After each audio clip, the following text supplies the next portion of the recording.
So we females go through a lot of hair fall during our menopause, but nowadays we are seeing the hair loss problem in the early age as well. We females go through a transition in hormones from the puberty to the childbirth to the menopause. Here I am, Dr. Aleena, who is practicing aesthetic and hair transplant at CARA Clinic.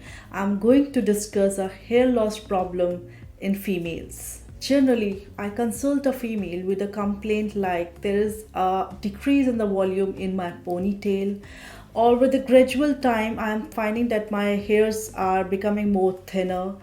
Earlier, my partition used to be normal, but now it is more visibility of the scalp, or there is a lot of hair shedding from the past 3 4 months. So the common presentation of the female with such complaint is first is from your hairline to the crown there is a thinning of the hair. It can go to the extent that your scalp becomes more visible. Second presentation is very common in India to have a central partition.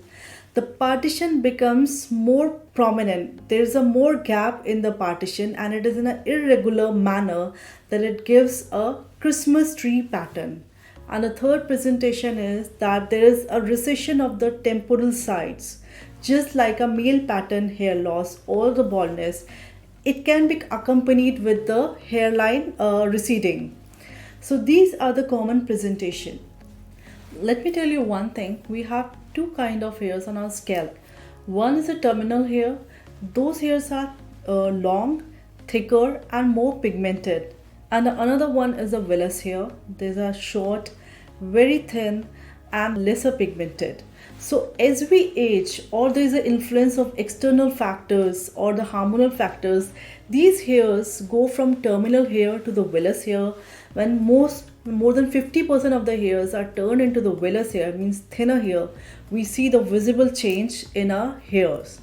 So in the females, the most common factor that influence our hair loss or the quality is first is the androgenetic. Because of the more androgens in our body, it leads to the androgenetic alopecia or the hair loss just like a men.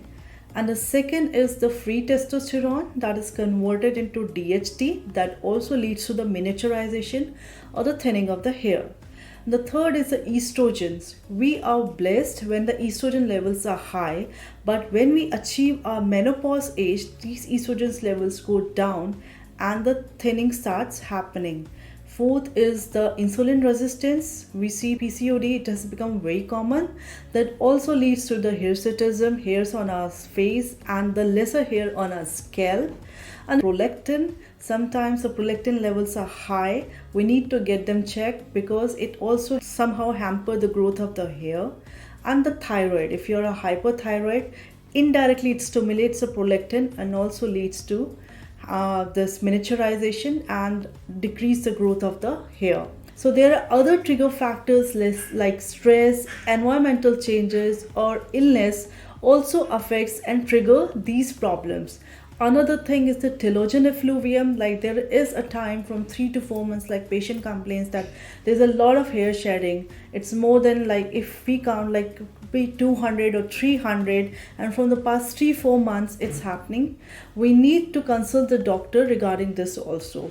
If you have any query, just let me know. You can direct message us or text us.